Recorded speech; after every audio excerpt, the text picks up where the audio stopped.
Hey, good morning YouTube. So today I'm going to talk about aromatics. I'm going to revisit one of my old favorites from last year and still see if it holds up today. I'm also going to create some suicide blends using a new tobacco I just got. So with that, it's a beautiful November morning. Let's get started. So I don't know about you guys, but when I go to bars, cafes, and in this case a hookah bar, I always like to carry around about a half a pound of whole leaf burley with me, just in case. You never know when it's going to come in handy. And it came in handy tonight because today I just bought a brand new tin of Cornell & Deal's Monster Blend. And this is a seasonal aromatic that comes out around Halloween. I haven't heard a lot about it, but I wanted to give it a shot. It comes in 4 different tins. I got this particular tin. And, you know, when I first opened it up in the car driving home, it totally filled the car with flavors and scents of vanilla and bourbon and caramel apples and even Bailey's Irish Cream. It was really hard to pinpoint. Just a real rich flavor. Totally filled the car. I was in heaven. I knew it wasn't going to quite smoke like that, and when I got home I had 2 or 3 bowls, and to be honest, as a non-aromatic smoker, it is one of the better aromatics I have, or have had. Virginia Creme is kind of a tie with this. They're different animals, but equally good in my book. However, with that said, although it's a good aromatic in my opinion, it didn't have the punch, didn't have the oomph. And so that's why I brought the whole leaf burley, because I got a whole bag of oomph right here. So what I'm going to do is do a half bowl each. In the bottom, I'm going to put some whole leaf burley. And in the top, I'm going to do 50% of the Monster Blend. Now I'll insert a picture right here.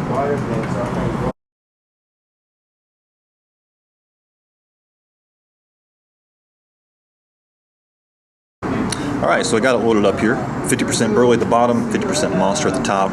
And what I'm expecting is, well, to be honest, I have no idea what to expect. This is a weird concoction, but let's give it a shot.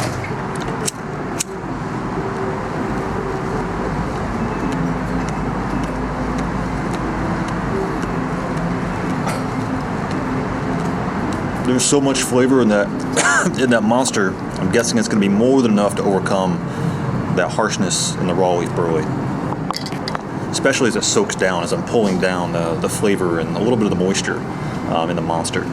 I do want to say that the Monster was very dry. There wasn't that traditional GC goopiness.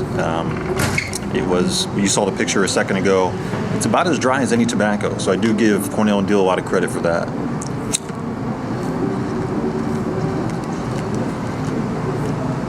Pulling that flavor down through the burley.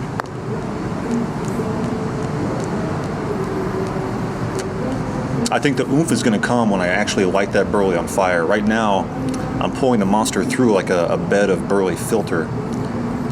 So it shouldn't actually taste strong right now, and it doesn't.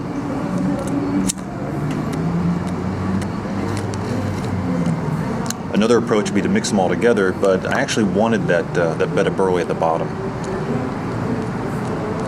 with the thought that by the time it starts lighting on fire, it would have already soaked up and softened from some of that Monster flavor coming down, that it would actually be a lot more tame than just smoking the burley by itself.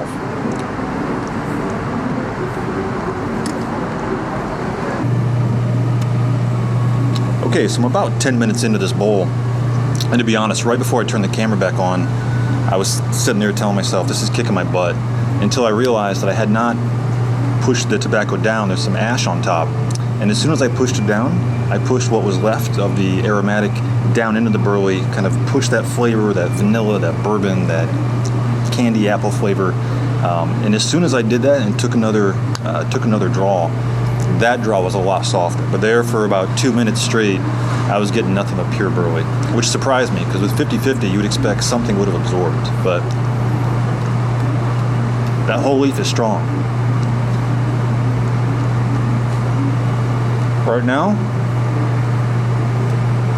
Right now it's a little soft. Softer than it is straight. Stouter than hell. But softer than it is by itself. I'm only halfway through this bowl, and I already know right now that if I did this again, I would flip it around. I'd put the burley on the top and the aromatic at the bottom, or possibly even a sandwich, putting the burley in the middle. So I'm about at the 20-minute mark, and to be honest, I'm feeling a feeling a little woozy. I only had 2 cups of yogurt for dinner, and probably not a good idea in hindsight. This bowl is going really fast, but it's probably important to remember this barley is really dried, paper thin. It kind of doubles as good kindling, so if you're ever stuck in the woods, if you got some burley on you, you can use this to light a fire. Just it goes up and smokes like that. So I'm going through this really fast.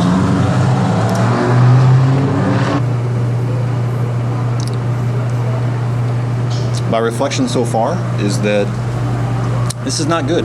I really don't. I don't recommend it. So next time, I'm definitely going to reverse the proportions, and that's what you're going to see in the next segment. So I wanted to take a little break from Cornell & Deal's Monster. I wanted to smoke another Aromatic, and if you guys ever found yourself just craving to take a bath in a tub full of bourbon, maybe sprinkled with a dozen or so Nilla wafers, then I recommend Pease's Virginia Creme, because that's what it feels like. There's so much booze in that charring light, which I did just a few moments ago. It's so refreshing for an Aromatic. This is the Aromatic that I've had recently that has the most punch to it. Not just at the initial charring light, but even all the way through. There's that enough raw Virginia there to make it feel like a real tobacco blend all the way through, even after the topping inevitably burns off a little bit. This is one of my favorite blends to smoke first thing in the morning in the drive to work. I got to be a little careful though, because when you're driving and you're smoking this, you want to be careful you're not pulled over, because you might get accused of a DWI. There's that much bourbon flavor in it. Forget about your Navy Flakes, forget about your rum-coated flavors, or rum-coated tobaccos. This one has the booziest topping out of any case tobacco I've ever had. Alright guys, so it's night number 2, and like I mentioned, I reversed the proportions, so I got the whole leaf burley at the top, the rest of it is Monster, and what I'm expecting from this bowl is, as soon as I light it up, it's going to have a lot of punch, and then it's going to mellow out pretty quickly. At least that's what I'm expecting. So, let's light this up and give it a shot.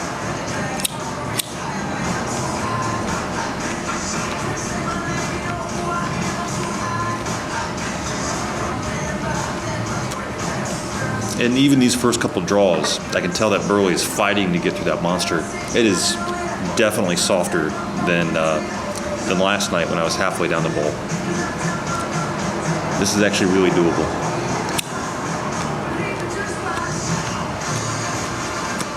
An inch Monster has softened anything up. There's that much padding. This is a great way to burn through that pounded burley that I got.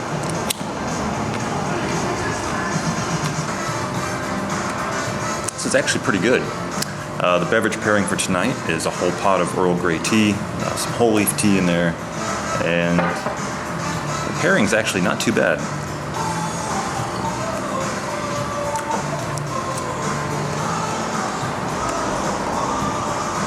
In trying to describe the flavors I get out of this, it's one thing to describe the tin note, it's another thing to describe the flavor of an Aromatic while you're smoking it. And it's always difficult for me. On this one though, I would go back to what I was saying earlier. It's definitely got that Bailey's Irish cream flavor with the booze added. Now, when you read the description on the tin and on tobacco reviews, it doesn't say rum, it doesn't say bourbon cased, it doesn't say the word Irish cream anywhere either, but it's definitely got that boozy Irish cream flavor going on. Now I'm going to contrast this versus Virginia Creme. Obviously they have very different flavors. Virginia Creme kind of tastes like you're swimming in a barrel of bourbon. It's just really boozy. But with Virginia Creme, I can huff and puff on that thing, take huge draws, just put plumes of smoke out. It doesn't seem to really affect the flavor. On this one, I'd say it's definitely more of a sipping tobacco. I tend to lose the flavor unless I sip it.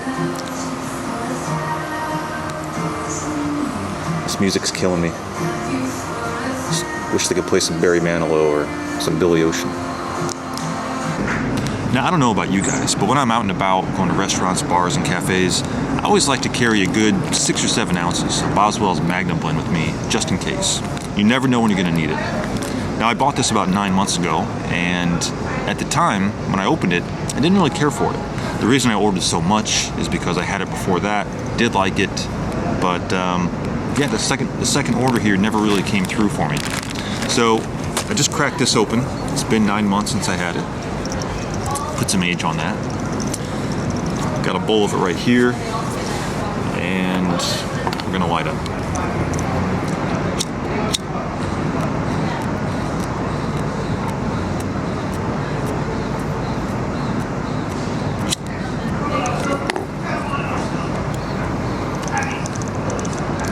I like the charring light so far.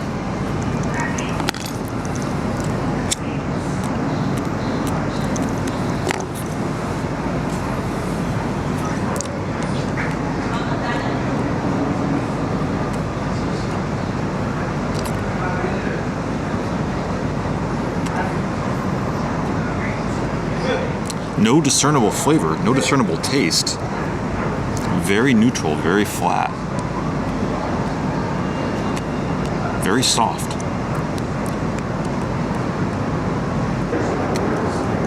So I just checked tobaccoreviews.com. I didn't want to bias my opinion before I talked about it. And the good thing about doing that is it just reminded me exactly what this blend is trying to be. This isn't meant to be a fruity blend or a vanilla or any specific flavor. It's actually meant to be a light aromatic English. And now that I think about it, now that I read the fact it's a light English, I'm like, oh yeah, I do taste a little bit of Latakia in there. But even having smoked this a lot back in the day, I almost forgot this was a light English blend. So, when you revisit your old favorites after you've done a lot of experimenting with other blends since that time, sometimes you forget exactly what those first couple of smokes, some of your first favorites actually were. Back in the day, I probably would have called this hardcore English. This was, Magnum blend, I'm going to say, is one of my first, well, heck, it was probably one of my first 2 or 3 tobacco purchases. I did a whole sampler pack from Boswell's, 1 ounce of like 7 different things within a few weeks of starting the hobby. And I just remember tasting Cavendish for weeks on end. I liked a few of them, didn't like some of them. This was one I liked the best, I think, and then I threw some of the rest away. But I don't know, it's always fun revisiting an old favorite. Not necessarily to reassess it or to rejudge it, but just to let you know how your palate's changed. The tobacco hasn't changed. So my final thoughts on Boswell's Magnum blend here. I guess I'll say this. If you haven't had it before, I would describe it in this way. If you took a tin of Dunhill's Early Morning Pipe, which is kind of a light English, and mixed it with, don't cringe, Captain Black white pouch, maybe 50-50, let it dry out for a while, because it's not wet, it's actually pretty dry. If you took those two, mixed them together, put in your pipe, I think you'd come pretty close to what Magnum blend tastes like. So if that's something that, in all honesty, sounds appealing to you, I'd say get some Magnum blend. Sitting here smoking it about the last quarter of the bowl. It's not a bad blend. It got, I think, a 2.6 on Tobacco Reviews, but I see this being one of those blends that it would be hard for it to get a 4, but at the same time, you know what? It would be hard for it to get a 1 because there's nothing offensive about it. I think it's one of those that would be concentrated toward those 2 and 3 star reviews. It's not ever going to offend you, but it's also never going to knock your socks off. All right, just about done with the Magnum blend here. It's time to move on, and with Christmas approaching, I've been thinking about, given the fact I'm back in aromatics, what would be the ultimate Christmas smoke for me? What would be the ultimate Yuletide smoke? And although this is a stretch, and you'll see why in a second, I think I found one. It's not necessarily a new tobacco for me, but it's something I think kind of encapsulates the Christmas spirit, and here's why. When I grew up, when I was a young kid, Christmas really meant a couple things for me, but the visual pictures I get are, in addition to presents and a tree and whatnot, it was the only time of year when my family would go out and buy just bags and bags of whole nuts, mixed nuts. It was the only time of the year where there'd be just nut shrapnel all over the tables, just people cracking nuts left and right, having uncles and aunts and grandparents over, and for whatever reason, that's just a still image I get in my head when I think about Christmas, is just nut shrapnel or nuttiness. And so I wanted to think about a tobacco that would have that nuttiness flavor to it. Another thing about Christmas in my family is my mother would always make homemade hot chocolate and put cinnamon in it, so there was some spiciness going on, and we always had a spicy drink as well as spicy eggnog. I think my dad used to add spiced rum to eggnog in our family as well around Christmas time. So nuttiness and spiciness, those are the two common themes that I think about when I have great memories of Christmas. So when I looked at my cabinet, I started looking for, well, what's nutty and what's spicy? And although this is a stretch to call it aromatic, I'm going to recommend Burley Flake No. 3 for Christmas. I think it's a blend that Santa himself would enjoy smoking. It's got the raw perique in there to give you the spicy hints through the nose. It's got that burley-esque nuttiness flavor. It's hard hitting. It's the ultimate Christmas blend, in my opinion. I haven't had it in a while, although it is one of my favorites. So I'm going to smoke that next.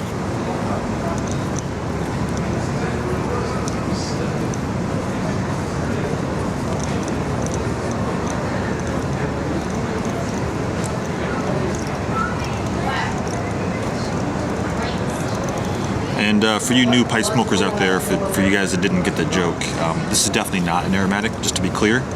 But sometimes it's fun in this hobby to stretch definitions. So I wanted to stretch this one as far as I could. But if you're strictly an aromatic smoker, don't buy this.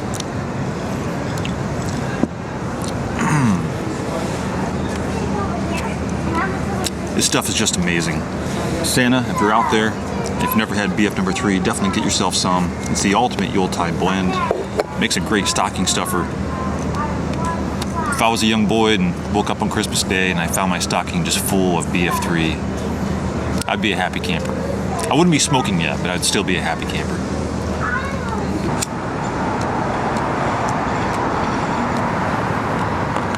So in closing, this revisiting of aromatics over the last couple weeks has been a real educational experience for me. I think I've realized that having spent a year away from aromatics, there is a place for them in my rotation. When I'm looking for something sweet, I'm probably going to grab for one. I might actually reorder some of that Virginia Creme. Like I said, out of all three, that's my favorite. I'm going to keep dabbling in them though. Having spent so much time away, to be honest, I have kind of already written them off. So having them kind of come back into my rotation is something to look forward to. It's a great thing about this hobby. You know, there's so many different flavors that just when you think you know what you want, you can be surprised every once in a while. Sometimes not, but sometimes you are. And before I wrap up, I want to talk about two more topics. Number one, I want to give everyone a reminder of the Raleigh Pipe Show coming up April 9th of next year. If you guys are in the area, definitely come on out. Like I said in a previous video, it's going to be bigger and better than any other Raleigh Pipe Show before. We're trying to do something different this year, having a night before pre-party, then a Saturday night main event, and then also a Saturday night after party. So even if you can't make it out, if you know anyone else in the area that might be interested, definitely let them know, reach out. And I'm going to put the link to the Triangle Area Pipe Club, the one that's hosting it, in the bucket below. So check that out for any announcements coming up in the next couple months. And lastly, I wanted to also do my very first giveaway. It's going to be a very small giveaway. That's why I didn't put Gaul in the title of this. What I wanted to do, having had such a great experience with Burley Flake No. 3 earlier, is give a couple tins of BF3 away. And in order to make it kind of a non-traditional contest, I didn't want any video responses or anything. I thought I'd just handle it through comments. So if you can post your comment about your best experience in the YouTube community or just the Pipe Club community in general, whatever it has to do with, whether it's the YouTube pipe community or just your local pipe community, just your best experience with just piping in general that has to do with meeting other people, either virtually or in real life. So if you put your experience down below, I'll pick the first three and I'll send you a tin of Burley Flake No. 3 or Burley Flake No. 4. They're very similar. If you're curious about getting into Burley but you're a little bit hesitant because you've heard it's pretty strong, then I'll send you No. 4, which is a little bit lighter. It's got some Latakia in it.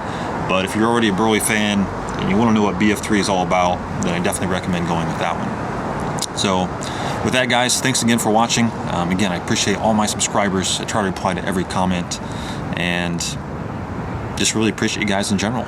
So with that, We'll see you next time. Thanks again. Daniel-san must talk. Walk on the road. Walk right side, safe. Walk left side, safe. Walk middle. Sooner or later, get the squish, just like grape. Here, karate, same thing. Either you karate do yes, or karate do no. You karate do guess so, just like grape. Understand? Yeah, I understand. Now ready?